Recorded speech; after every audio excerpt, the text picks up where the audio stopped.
በስመ አብ ወወልድ ወመንፈስ ቅዱስ አሐዱ አምላክ። ስንክሳር ንዕለት 22 ግንቦት። በዛ ዕለት እዚኣ ሐዋርያ ቅዱስ እንድራኒቆስ ዓረፈ።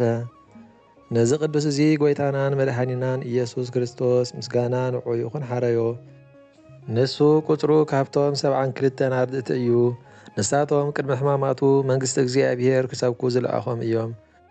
ኣብ ጽርሐ ጽዮን ምስ ሓዋርያት ኣብ ልዕሊኡ ጸጋ መንፈስ ቅዱስ ወረደ። ምስ ሓዋርያት ኮይኑ ኸ ኣብ ብዙሕ ዓድታት ሰበኸ። ብድሕሪ እዚ ሓዋርያት ኣእዳዎም ኣብ ልዕሊኡ ኣንቢሮም ኣብ ሃገረ ኒውብያስ ኤጲስቆጶስ ሸምዎ። ኣብኣ ሰቢኹ ኸዓ ንብዙሓት ኣረማውያን መለሶም። ናብ ሃይማኖት ጎይታና ኢየሱስ ክርስቶስ ከኣተዎም። ምስጋና ንዑ ይኹን። ብድሕሪ እዚ ንዮልዮስ ሓዋርያ ሒዙ ናብ ብዙሕ ዓድታት ዞሩ። ኣብቶም ኣብ ጸልማት ክሕደት ዝነበሩ ዓድታት ሰቢኾም ኣእሚኖም ዘይቁጸር ብዙሓት ሰባት ኣጥመቑ። ተኣምራት ገበሩ፣ ካብ ሰባት ከኣ ሰይጣናት ኣባረሩ።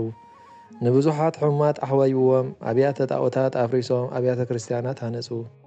ኩዮኦም ምስ ወድኡ እግዚኣብሔር ካብ ናይዚ ዓለም ብዙሕ ድኻምን ሓዘንን ከግዕዞም ናብ ናይ ዘለኣለም ሓጐስ ከእትዎም ደለየ። ካብኡ እንድራኒቆስ ሓዋርያ ቁርብ ሓመመ። በዛ ዕለት እዚኣ ኸዓ ኣዕረፈ።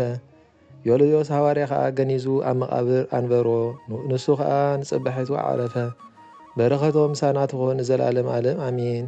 ሰላም ሰላም ለእንድራኒቆስ እብሎ ውሂዘ መንፈስ ዘሰትየ ምስለ ሓዋርያት ማእመድ ብሎ ሃበ ሆረ ይስብክ ኣይጉራት ኣድያም ኩሎ ኣብያተ ክርስቲያናት ሃኒጾ ኣብያተ ጣዖታት አንሂሎ እስየተ ተስፋሁ ኣድማኣ በሰማይ ዝሃሎ።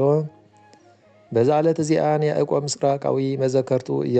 በረኸቱ ምሳና ትኹን ዘለዓለም ዓለም ኣሚን።